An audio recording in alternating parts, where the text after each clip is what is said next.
Buenas noches, tenemos hoy el placer de contar con la presencia de la doctora Mirenchu Corcoy. Ella es catedrática de Derecho Penal de la Universidad de Barcelona y dirige el programa de compliance de esa casa de estudios. Ella nos visita como profesora invitada de las maestrías del área de Derecho y Empresa de nuestra universidad, y hoy día vamos a conversar con ella acerca de la problemática del compliance. Buenas noches, doctora. Buenas noches, Armando. Quería comenzar preguntándole, en el caso peruano ha entrado en vigencia hace muy poco una norma que regula la responsabilidad administrativa de las personas jurídicas cuando sus representantes y gran parte de sus trabajadores cometen básicamente dos clases de actos ilícitos: los delitos vinculados al cohecho, al soborno, y el delito de lavado de activos. En el marco de esa norma se prevé además que la implementación de un modelo de prevención en la empresa, del famoso Compliance Program, podría ser una causal eximente o atenuante de la responsabilidad de la empresa.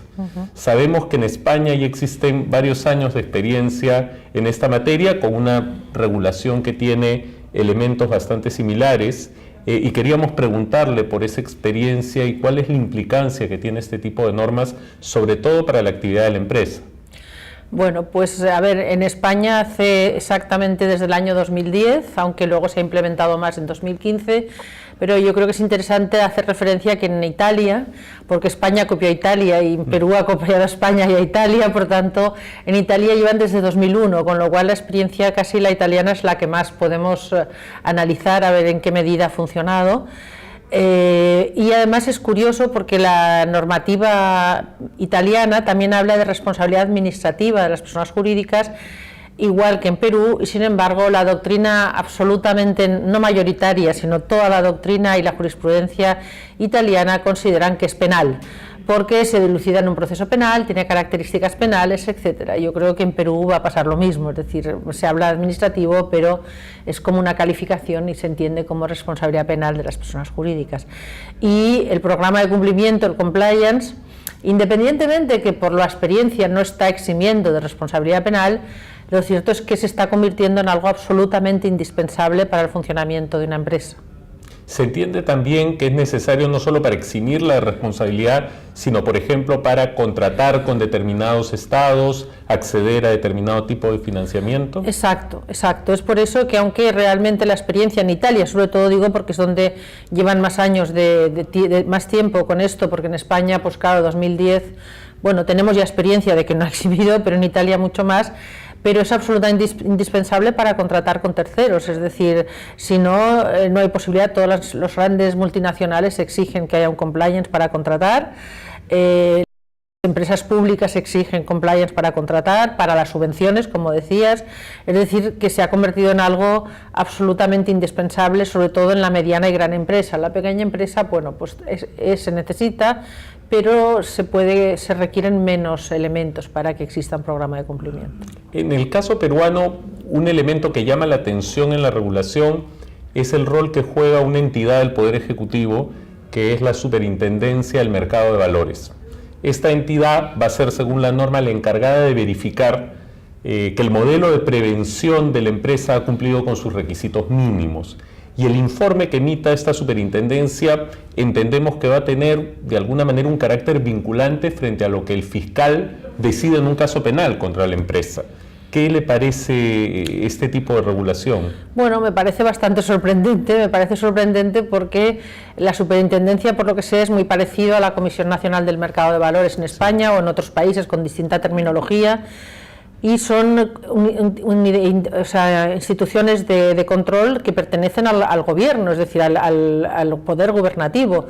Entonces me parece una injerencia del poder gubernativo en el poder judicial, y eso sería una cuestión política, vamos a llamar, pero sobre todo me parece desde un punto de vista de eficacia de los programas de cumplimiento y la responsabilidad penal de la persona jurídica. Yo creo que le va a restar absolutamente eficacia, porque en el fondo vamos a repetir controles que ya existían, como las auditorías que se requerían o los controles por la Comisión Nacional del Mercado de Valores para las empresas que cotizan en bolsa. Entonces no entiendo qué pueden añadir ahí. Otra alternativa que se manejó y descartó fue que empresas particulares, por ejemplo estudios de abogados, que estuvieran previamente autorizados por el Estado, se comportaran de alguna manera como entes certificadores de los modelos de prevención ex ante, ¿no? Y que cuando existiera una investigación en contra de la empresa pudiera presentarse el informe, la certificación de este particular como un elemento, ¿no?, de que la empresa había cumplido, ¿no?, con tener un modelo de prevención de riesgos, de prevención del incumplimiento normativo. ¿Qué le parece esa forma alternativa? Bueno, eso en general está en todos los países, en España también cada vez hay más entidades acreditativas, pero como dices bien, eso es un indicio de que realmente pues ese compliance ha sido bien implementado, pero no va a ser vinculante. Yo el problema de la otra cuestión es que sea vinculante para la Fiscalía.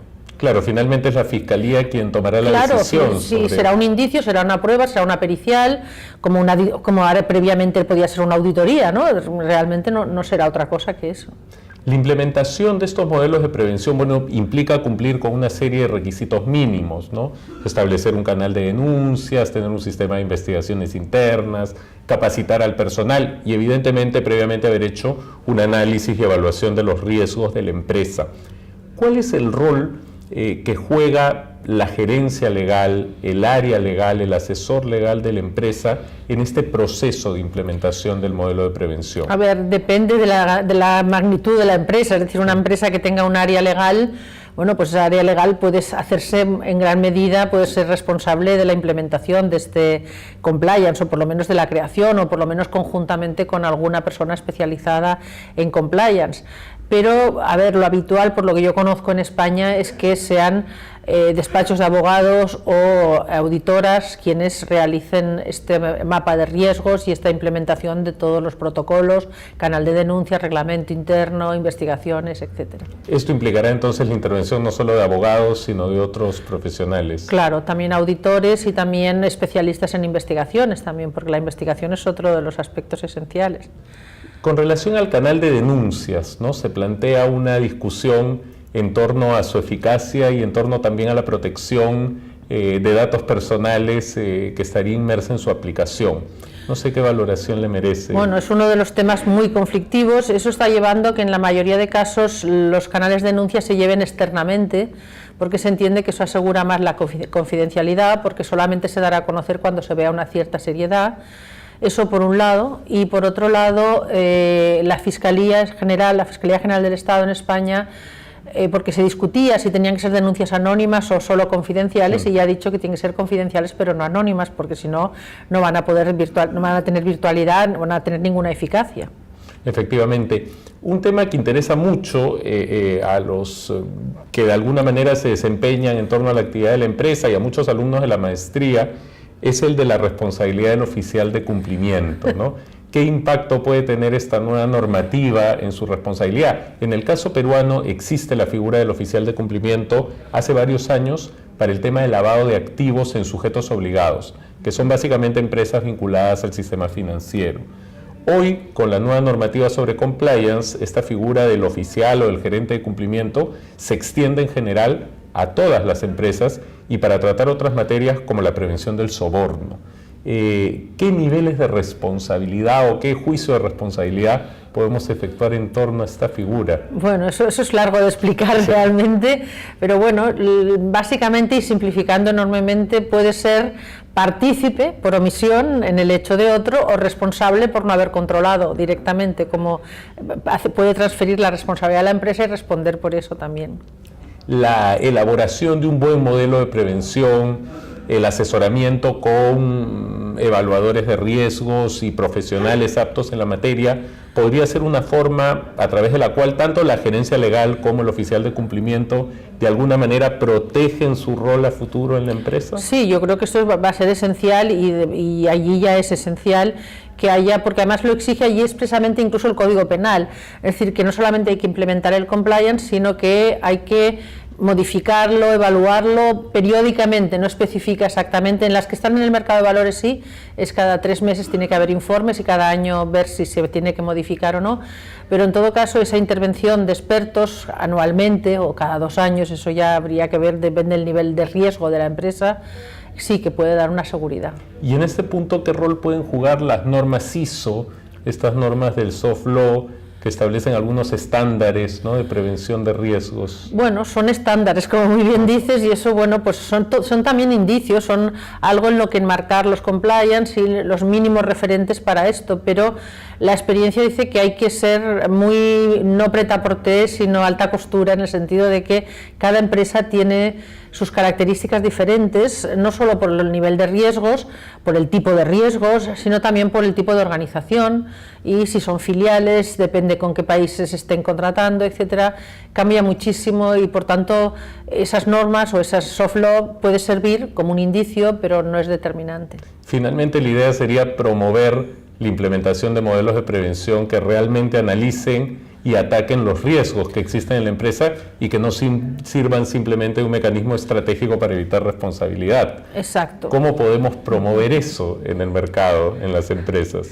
Bueno, que se convenzan las empresas que no sirven esos compliance prêt-à-porter, que tienen que implementar un programa de cumplimiento en condiciones que reúna todos los requisitos de las normas, de la normativa, también no solo soft law, sino de la normativa. En España, desde luego, es el propio Código Penal. Tienen que cumplir con todo eso y con personas capacitadas y especializadas, incluido el compliance officer. Allí se repite reiteradamente en la normativa, en el Código Penal, por la Fiscalía, que tienen que ser personas competentes, capacitadas. Quizás podrían crearse también incentivos positivos desde el Estado para lograr eso, no solo la evitación de responsabilidad, sino quizás algún tipo de premio al esfuerzo. Pues la verdad que eso yo no conozco que se haya hecho ni creo que se vaya a hacer, sino que por el contrario, lo que dice, por ejemplo, en relación con el compliance officer, una de las cosas que ha dicho la Fiscalía también es que tienen que tener una remuneración expresa por su labor como compliance, porque se estaba haciendo en ocasiones que pues al responsable de recursos humanos renombraba compliance y por el mismo sueldo pues hacía las dos cosas, y entonces la Fiscalía expresamente ha dicho que tiene que remunerarse su trabajo como compliance. En la maestría en Derecho de la Empresa se ha dado mucha fuerza ahora a la línea de investigación en compliance.